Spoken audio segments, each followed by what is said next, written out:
Olá a todos, hoje venho falar-vos sobre encontrar o amor na internet. Afinal, é possível encontrar o amor verdadeiro através da internet? E se sim, quais são os passos que devemos ter para, no fundo, em relativamente pouco tempo, termos a certeza de que estamos no caminho de encontrar a pessoa certa e não colecionar desilusões? O que é que nos pode mostrar que a pessoa ou as pessoas com quem temos tido encontros virtuais não está apenas, por exemplo, à procura de mais um engate ou de vários engates? De uma maneira geral, associamos à vida real a possibilidade de conhecermos pessoas novas e, em concreto, várias pessoas, aos ginásios, às atividades de grupo, às saídas à noite. Ok, mas e para quem não tenha interesse por nenhuma destas atividades, qual é o caminho? Quais são os caminhos? A verdade é que, e sobretudo, insisto, para quem se separe, para quem volte ao fim de vários anos a estar solteiro ou estar solteira, a internet é efetivamente aqui o caminho mais rápido para conhecer pessoas novas e, porventura, para voltar a encontrar um parceiro ou uma parceira romântico ou romântica. Então, a primeira pergunta que eu coloco é: quantas pessoas é preciso conhecer para encontrarmos aquela que se revele a tal ou o tal?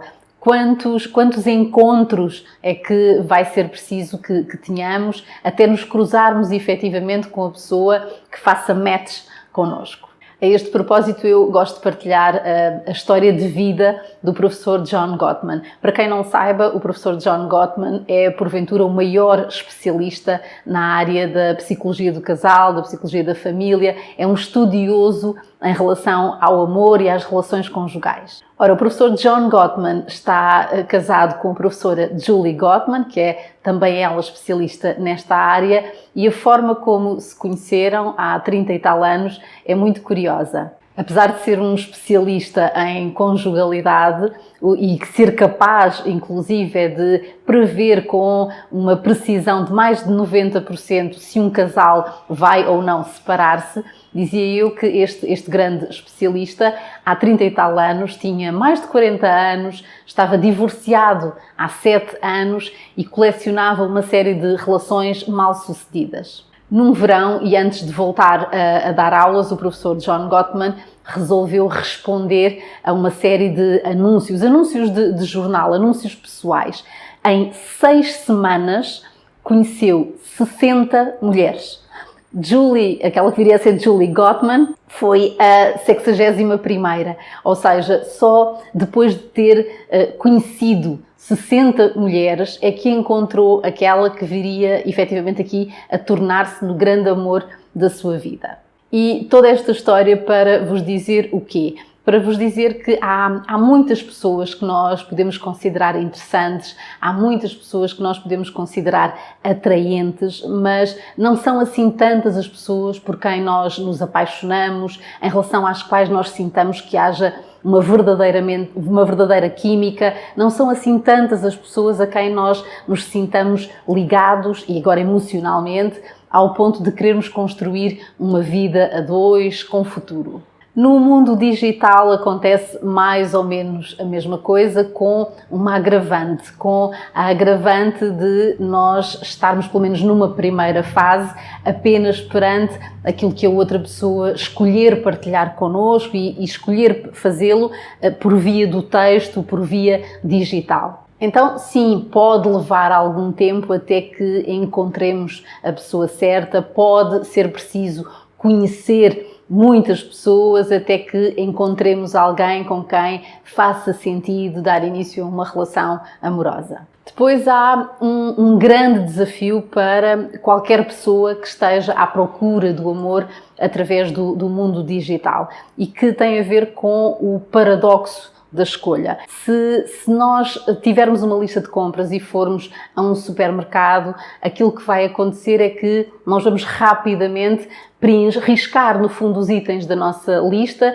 e voltarmos para casa felizes e contentes. Mas se, em vez de um supermercado, nós nós tivermos um centro comercial gigante com vários supermercados, com várias promoções, com muito mais oferta, aquilo que vai acontecer é que nós vamos sentir-nos muito mais baralhados, muito mais indecisos e nós vamos efetivamente gastar muito mais tempo até que nos comprometamos com todos os itens que pertençam à nossa lista. Quem procura o amor online tem o Tinder, tem o Facebook e tem uma série de aplicações e de sites de encontros, mas isso não significa que tenha automaticamente a vida facilitada e muito menos significa que a escolha seja óbvia. De resto, aquilo que a ciência também nos mostra é que as relações que tenham início no mundo digital, que comecem online, tendem a ser relações mais curtas.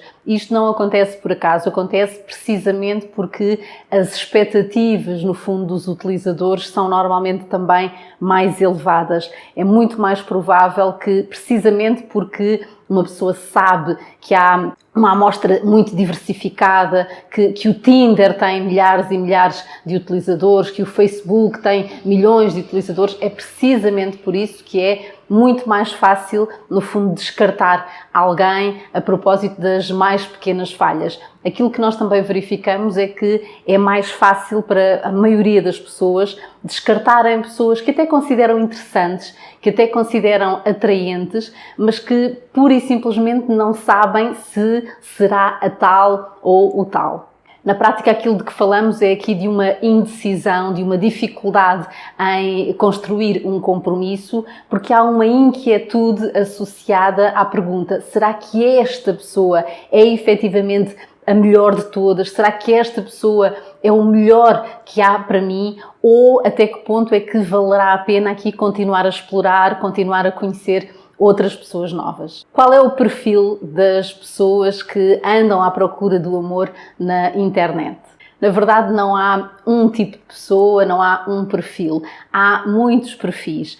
Eu chamo a atenção para o facto de, na internet, tal e qual como na vida real, haver normalmente muito mais pessoas com aquilo que em psicologia se chama um padrão de vinculação amorosa evitante.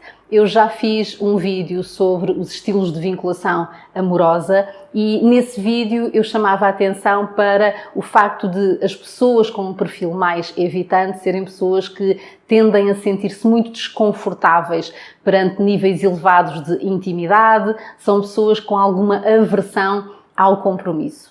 Ora, aquilo que acontece é que estas pessoas, precisamente por se sentirem desconfortáveis, com muita intimidade, com muito compromisso, tendem a ter relações mais curtas e tendem a voltar mais rapidamente ao mercado dos solteiros. E por isso elas estão normalmente mais disponíveis, seja cá fora, seja na internet. É também por isso que as pessoas que, pelo contrário, tenham um perfil de vinculação amorosa em que haja não só um conforto, mas como um desejo de construir relações íntimas e relações de compromisso, dizem muitas vezes que só se cruzam com as pessoas erradas, que tendem a colecionar relações com as pessoas erradas. Isto tem a ver com o facto de haver, efetivamente, normalmente, mais pessoas com o tal perfil evitante que estejam disponíveis. Por outro lado, quando falamos dos perfis que pululam na internet, é evidente que é importante chamar a atenção para o facto de a internet ser aqui um nicho muito próprio, com características muito próprias. Todos sabemos que é relativamente possível navegarmos na internet com um perfil mais ou menos anónimo, é também possível criarmos aqui um perfil completamente falso e qualquer pessoa que esteja na disposição, no fundo, de ir à procura do amor através da internet também tem de contar com estes riscos. Mas é evidente, pelo menos para mim, que nem tudo é mau. A internet é efetivamente aqui uma plataforma facilitadora da possibilidade de qualquer adulto conhecer pessoas novas e a verdade é que os estudos também nos mostram que há muitas pessoas que investem muita energia e até dinheiro na busca do amor através da internet. Há efetivamente quem pague, seja para ter acesso a conteúdos exclusivos, e há quem pague, por exemplo, para que um especialista lhe encontre a alma gêmea. Isto mostra bem o facto de haver efetivamente aqui um vasto conjunto de pessoas que estão genuinamente empenhadas em procurar uma relação séria. Isto é, não há só na internet pessoas a criar perfis falsos e à procura de relações fortuitas. Há muita gente, muito boa gente, interessada exatamente em encontrar alguém com quem possa construir uma relação de compromisso, uma relação séria, sólida, feliz. Também há pessoas séniores, também há pessoas mais velhas à procura do amor na internet. Sim, a verdade é que há muitas pessoas com 50, 60, 70 anos que também se associam aqui a estas plataformas na busca de uma relação romântica. Aquilo que nós sabemos é que estas pessoas tendem a ser, no entanto, mais exigentes e, em particular, as mulheres mais velhas tendem a ser, efetivamente, aqui mais exigentes. Isso tem a ver, naturalmente, com a própria experiência de vida, com aquilo que se ganha com as relações significativas. Para alguém que, com 50, 60, 70 anos, já tenha tido a experiência de uma ou mais relações significativas, aquilo que acontece é que a pessoa, pura e simplesmente, não está tão disponível para perder tempo e, por outro lado, sabe de forma mais clara, mais precisa, o que é que quer para si e o que é que não quer para si. Quando é que alguém sabe que está pronto ou que está pronta para começar a procurar o amor na internet?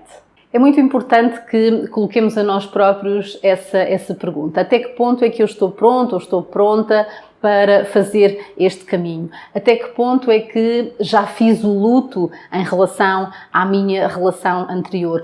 Como é que está a minha autoestima? Até que ponto é que estou efetivamente aqui disponível para correr riscos? Até que ponto é que estou preparado ou preparada, por exemplo, para lidar com a rejeição? Qualquer adulto pode procurar o amor na internet, mas é preciso ter, sobretudo aqui, algum cuidado com o timing, na medida em que alguém ainda se sinta muito ligado ou muito ligada ao anterior companheiro ou companheira, na medida em que o luto ainda não tenha sido feito, talvez não seja boa ideia começar imediatamente aqui a procurar o amor, seja através da internet ou de outra forma qualquer. Aquilo que acontece é que algumas pessoas escolhem e, efetivamente, pouco tempo depois de uma ruptura, criar um perfil, inscreverem-se em sites de encontros e algumas vezes até chegam a marcar encontros presenciais e acabam por constatar que, pura e simplesmente, ainda não estão prontas para se envolver com outra pessoa. Noutros casos, não é tanto ainda não estarem prontas para se envolver, tem mais a ver com a sua autoestima, com o facto de ainda não estarem preparadas, no fundo, por exemplo, para lidar com a rejeição. O que é que procura quando procura o amor através da internet? Até que ponto é que você tem um feitio mais complicado?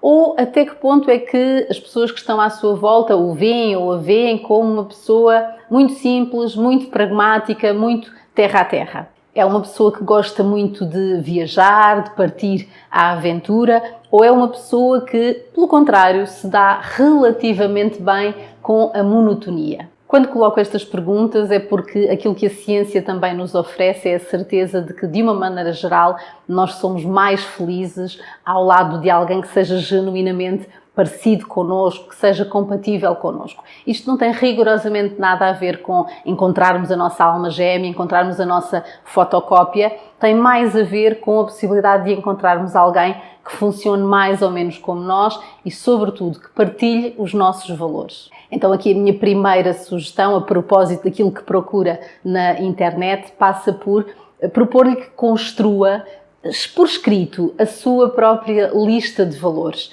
e que posteriormente organize essa lista de acordo com o grau de importância. Pergunta a si mesmo ou a si mesma o que é mesmo importante para mim? Quais são os valores de que eu não consigo abdicar? Quais são os valores que eu preciso mesmo que a outra pessoa tenha? Que características é que a pessoa que eu estou à procura tem mesmo de ter? E a que sinais é que eu devo estar atento ou devo estar atenta para garantir que esta pessoa partilhe estes valores? Que perguntas é que eu posso colocar que me permitam explorar um bocadinho este assunto? Como é que se constrói um perfil online quando se está à procura do amor? A minha primeira e grande sugestão é a de reconhecermos a importância da autenticidade.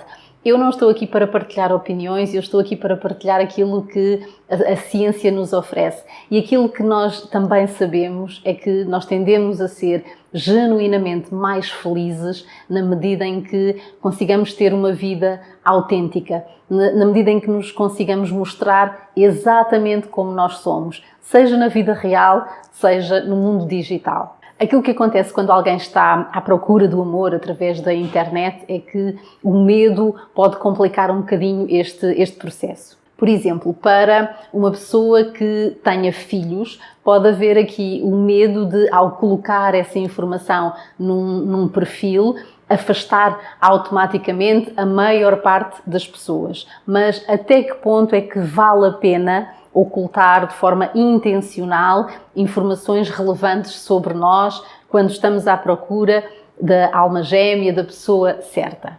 Aquilo que eu posso dizer é que, de uma maneira geral, não compensa, não vale a pena. Eu percebo que haja aqui o medo e o medo da rejeição, mas é fundamental que nos lembremos que irmos à procura do amor não é entrarmos num concurso de popularidade. Este não é um concurso de likes, não é um concurso para perceber quantas pessoas é que gostam do seu perfil. Aquilo que importa não é atrair o maior número de pessoas, aquilo que importa é naturalmente atrair as pessoas certas, as pessoas que estejam genuinamente capazes de o aceitar ou de a aceitar exatamente como é. O mesmo deve acontecer com as fotografias. Pura e simplesmente não faz sentido que alguém coloque num perfil digital uma fotografia de há 10 ou 15 anos ou uma fotografia completamente alterada através do Photoshop. A questão é que qualquer uma destas opções vai, quase de certeza, invariavelmente, criar maior desilusão, criar maior tensão e tudo isso é absolutamente evitável. Quando é que se deve partir para um primeiro encontro presencial? Bom, aqui eu direi que cada pessoa sabe naturalmente de si, mas eu partilho aqui a recomendação de não passarmos muito tempo em exclusivo na comunicação online. É desejável que, tão cedo quanto possível, haja efetivamente aqui outras formas de comunicação, nomeadamente através do telefone e mais tarde presencialmente. A questão é que a nossa comunicação é, sobretudo, não verbal. Nós revelamo-nos muito mais oralmente, presencialmente, do que através de qualquer texto, por mais extenso que ele seja.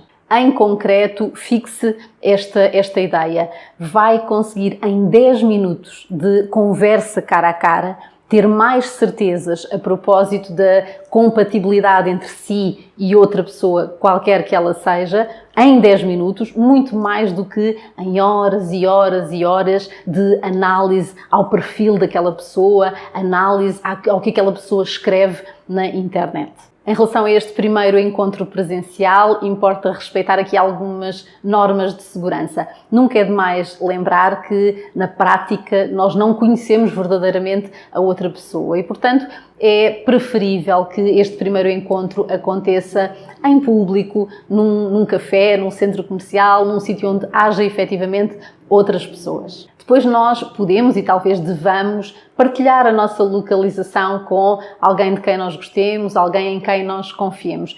É mais positivo, é mais seguro que haja alguém que saiba exatamente onde é que nós estamos e com quem é que nós estamos. Ainda a propósito da segurança num primeiro encontro, evite partilhar quaisquer dados pessoais que possam ser utilizados de forma abusiva, evite partilhar informações pessoais que na prática não acrescentem nada àquilo que genuinamente importa, isto é, àquilo que possa fornecer dados para que a outra pessoa o conheça ou a conheça bem ou o suficiente para tomar a decisão se quer ou não quer ter aqui um segundo encontro. Finalmente, defina os seus limites de forma muito clara. É legítimo, é normal que, mesmo que seja logo num primeiro encontro, uma das pessoas se sinta fisicamente muito atraída e tenha vontade de trocar um beijo, por exemplo. Mas se a outra pessoa não se sentir suficientemente segura ou não tiver, pura e simplesmente, vontade, importa que o diga de forma clara. Respeitarmos os nossos limites também é meio caminho para avaliarmos se a pessoa que está à nossa frente é alguém que seja capaz de nos respeitar ou se, pelo contrário, é alguém que, pura e simplesmente, não é capaz de lidar com um não. Ainda a propósito deste primeiro encontro, tente criar condições para diminuir a pressão. De uma maneira geral, estes encontros correm muito melhor se aquelas duas pessoas combinarem uma atividade concreta, algo para fazer. Aquilo que acontece muitas vezes, e mesmo que depois de longas conversas em texto ou longas conversas ao telefone, é que uma ou as duas pessoas podem sentir-se constrangidas, podem sentir-se mais intimidadas num encontro presencial. Se houver alguma coisa para fazer, isso é mais provável que, no fundo, permita que o gelo se quebre e que aquelas duas pessoas se vão revelando de uma forma mais descontraída, mais relaxada. E, finalmente, não leve este encontro demasiado a sério, não o encare como uma entrevista de emprego, como uma entrevista do tipo tudo ou nada.